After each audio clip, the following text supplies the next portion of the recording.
Good morning, everyone. We will continue our study today. Students, today we will learn संसद राज्य सभा in Indian polity. Okay students, आज हम लोग क्या पढ़ेंगे? संसद पढ़ेंगे, संसद में राज्यसभा पढ़ेंगे और ये जितने भी तथ्य होंगे स्टूडेंट्स, ये आपके कम्पिटिटिव लेवल के लिए होंगे, ना केवल कम्पिटिटिव लेवल के लिए होंगे बल्कि आपके एकेडमिक लेवल के लिए होंगे. सो स्टूडेंट्स, वीडियो को स्किप ना करें, पूरा वीडियो देखें और अपने नॉलेज को गेन करें. आज मैं आपको राज्यसभा के बारे में, इसके साथ साथ मैं आपको राज्यसभा की जो विशिष्ट शक्तियां हैं उससे मैं अवगत कराऊंगा. इसके साथ साथ मैं धन विधेयक और वित्त विधेयक से भी आपको अवगत कराऊंगा और हम लोग 20 क्वेश्चंस भी पढ़ेंगे. ये सभी क्वेश्चंस बहुत इंपॉर्टेंट होंगे स्टूडेंट्स. ओके स्टूडेंट्स, मैंने इससे पहले लोकसभा की एक वीडियो डाली है, आप उसे जरूर देखेंगे और अपने नॉलेज को गेन करेंगे. ओके स्टूडेंट्स, आज हम लोग जानेंगे राज्यसभा. ओके, राज्यसभा जो होता है एक स्थायी सदन होता है. आप इसे नोट डाउन करें. राज्यसभा क्या होता है? एक स्थायी सदन होता है. और आपको पता है ना कि राज्यसभा कोई भंग नहीं कर सकता. प्रत्येक 2 वर्ष पश्चात 1/3 सदस्य अवकाश ग्रहण कर लेते हैं तथा उतने ही नवनिर्वाचित हो जाते हैं.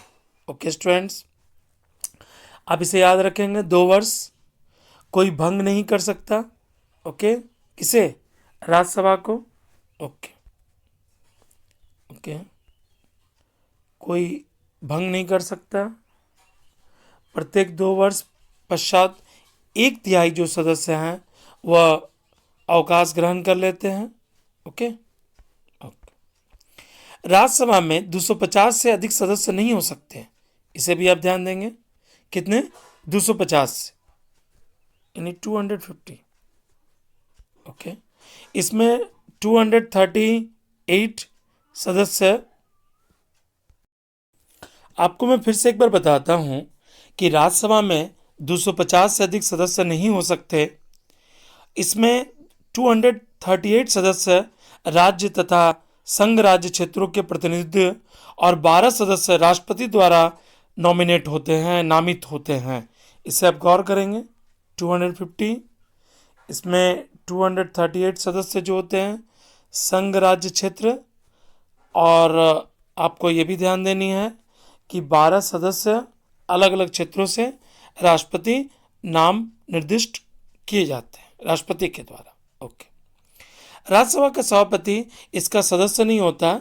भारत का उपराष्ट्रपति ही राज्यसभा का पदेन सभापति होता है.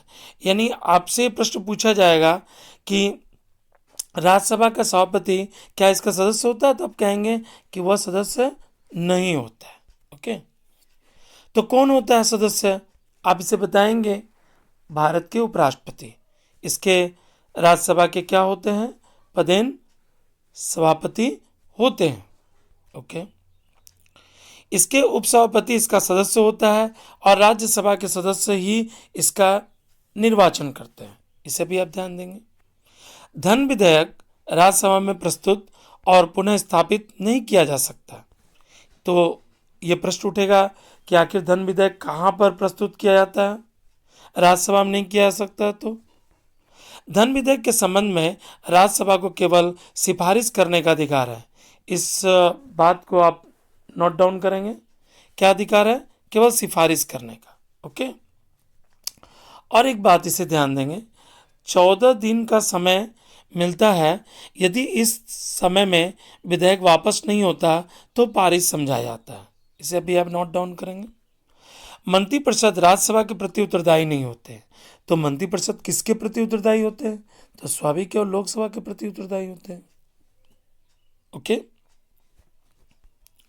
राज्यसभा को राज्य सूची के किसी विषय को राज्यसभा में उपस्थित तथा मतदान देने वाले सदस्य के कम से कम 2/3 सदस्यों द्वारा समर्थित संकल्प द्वारा राष्ट्रीय महत्व का घोषित करने का अधिकार है. यानी राज्य सूची पर जितने भी विषय हैं वो राज्यसभा में वो कानून बना सकती है राज्यसभा, लेकिन इसके लिए कम से कम उसको कितने 2/3 सदस्यों का समर्थन होना चाहिए। राज्यसभा को सॉरी राज्यसभा को राज्यसभा में उपस्थित तथा मतदान देने वाले सदस्यों के 2/3 बहुमत से अखिल भारतीय यानी यूपीएससी सेवाओं का सृजन का अधिकार है। यानी यूपीएससी में जितनी भी सेवाएं होती हैं उसको क्रिएशन करने का अधिकार किसको है? राज्यसभा को। ओके। जब लोकसभा भंग हो तथा आपात स्थिति लागू कर दी जाए यानी इमरजेंसी के समय, आप ये प्रश्न पूछ सकते हैं कि मान लीजिए लोकसभा भंग है और आपात की स्थिति लागू है, तो उसका अनुमोदन राज्यसभा ही करती है। जितने भी कुछ अनुमोदन करना होता है कौन करती है? वो राज्यसभा करती है। ओके स्टूडेंट्स, उपराष्ट्रपति को हटाने के लिए राज्यसभा में ही प्रस्ताव प्रारंभ किया जाता है। सबसे पहले प्रस्ताव कहाँ होता है?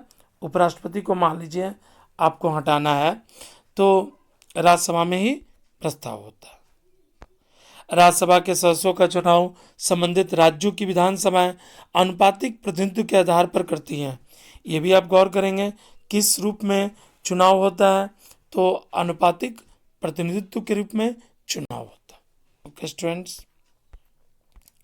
ओके। अब हम लोग जानेंगे राज्यसभा की विशेष शक्तियां।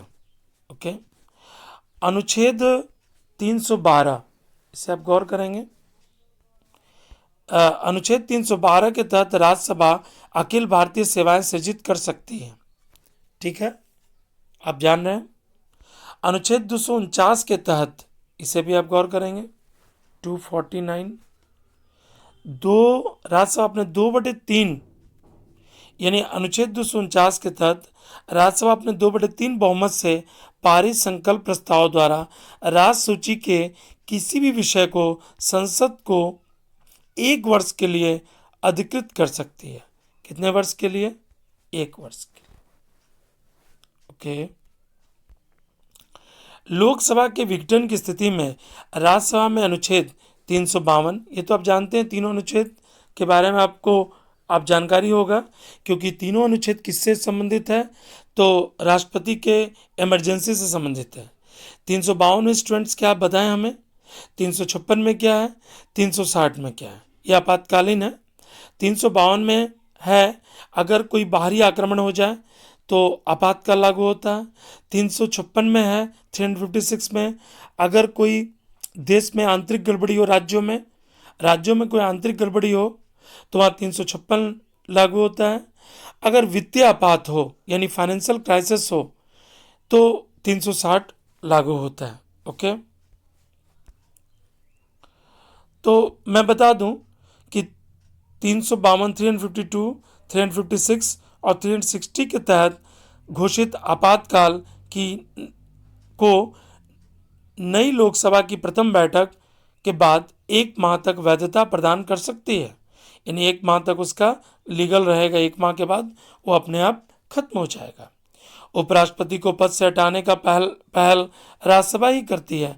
मैंने थोड़ी देर पहले आपको इसके बारे में अवगत कराया कि अगर उपराष्ट्रपति को पद हटाना तो सबसे पहले कहाँ पर यह लाया जाएगा?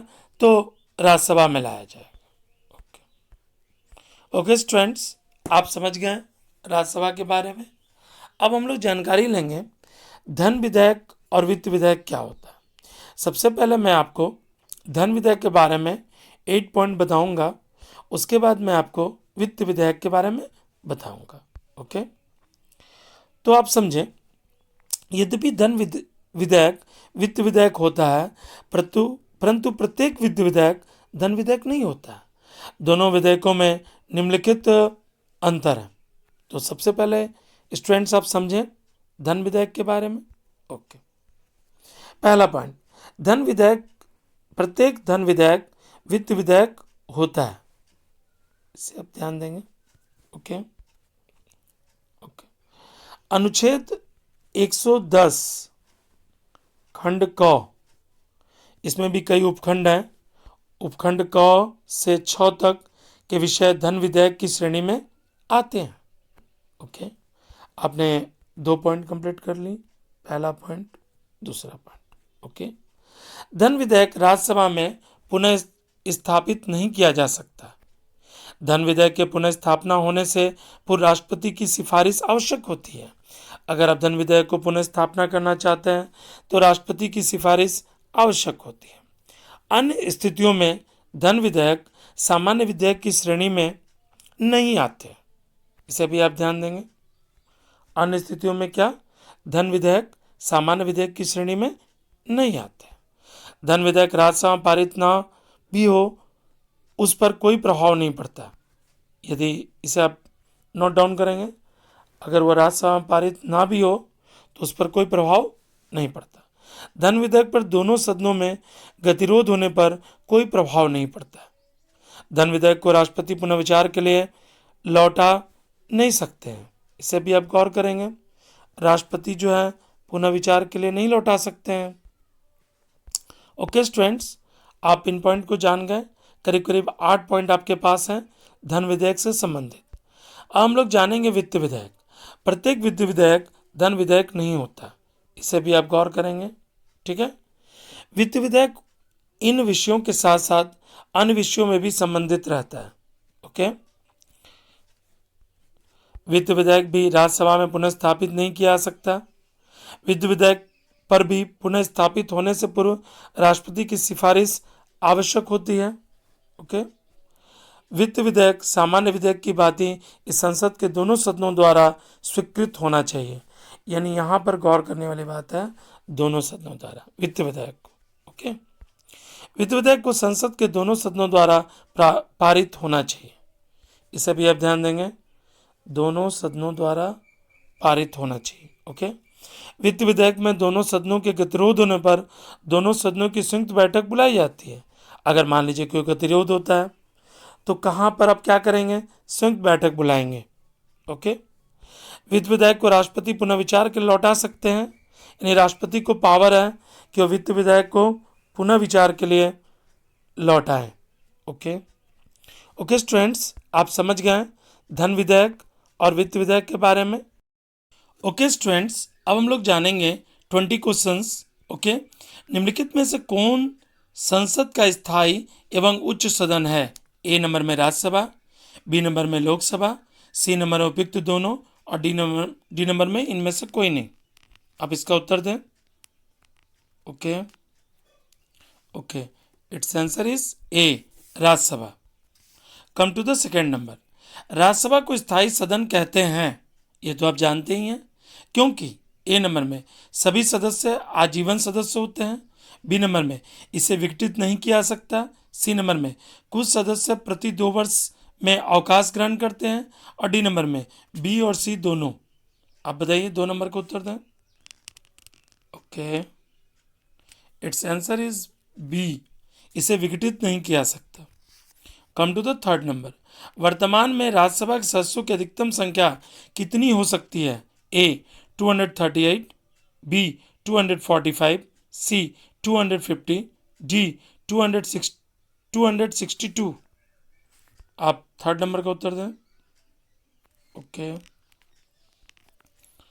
Okay, it's answer is C 250। वर्तमान समय में राज्यसभा के सदस्यों की प्रभावी संख्या कितनी है? A 238, B 245, C 250, D 252। 4 number का आप उत्तर दें। Okay, it's answer is B 245। Come to the 5 number. राष्ट्रपति द्वारा राज्यसभा में कितने व्यक्ति मनोनीत किए जाते हैं?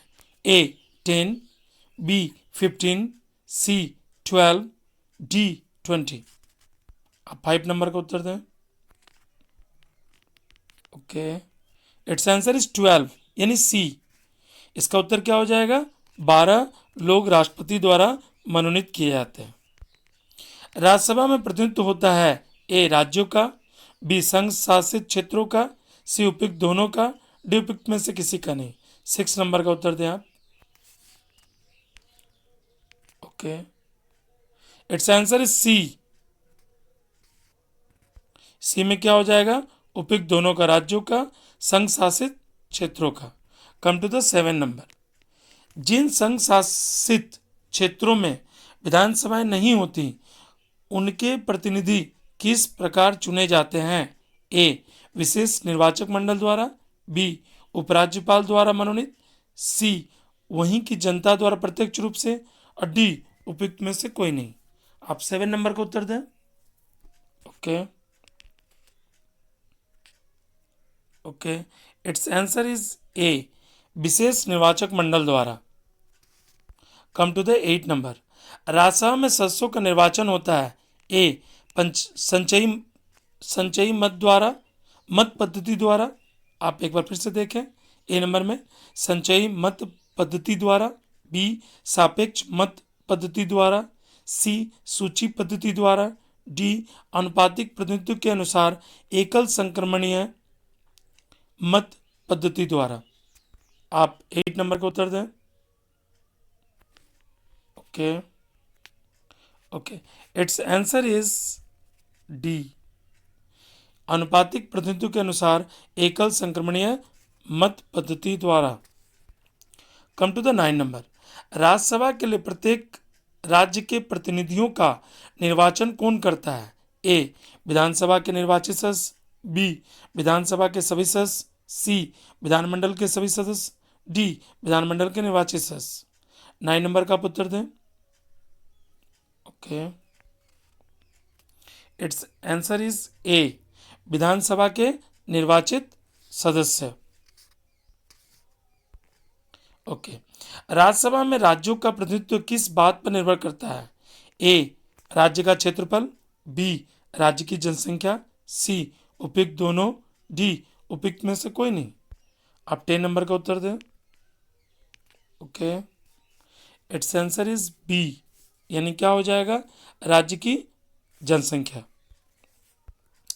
कम टू द 11 नंबर। राज्यसभा में किस राज्य के प्रतिनिधित्व की संख्या सर्वाधिक है? A Andhra Pradesh, B Madhya Pradesh, C Bihar, D Uttar Pradesh. आप 11 नंबर का उत्तर दें। Okay okay it's answer is D Uttar Pradesh. Come to the 12 number. Uttar Pradesh में राज्यसभा के लिए कितने सदस्य चुने जाते हैं? A 16, B 22, C 31, D 34। आप 12 नंबर का उत्तर दें। Okay it's answer is C, यानी 31। Okay come to the 13 number. निम्नलिखित राज्यों के युग्मों में से किसको राज्यसभा में समान प्रतिनिधित्व मिला है? ए आंध्र प्रदेश और तमिलनाडु, बी बिहार और पश्चिम बंगाल, सी उड़ीसा और राजस्थान, डी उपयुक्त सभी। अब 30 नंबर का उत्तर दें। Okay it's answer is D.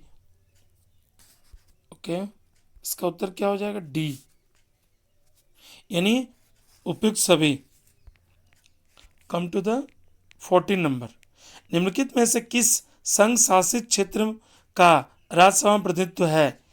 ए दिल्ली व पौंडीचेरी, बी लक्षद्वीप एवं चंडीगढ़ व चंडीगढ़ है, सी दमन द्वीप व दादर नागर हवेली, और डी इनमें से कोई नहीं।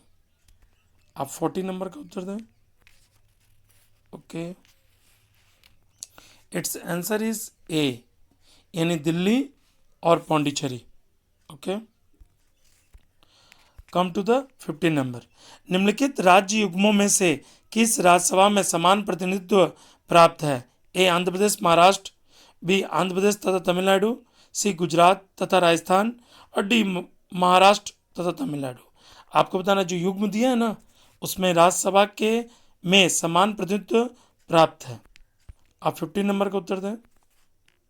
Okay okay it's answer is B Andhra Pradesh तथा तमिलनाडु।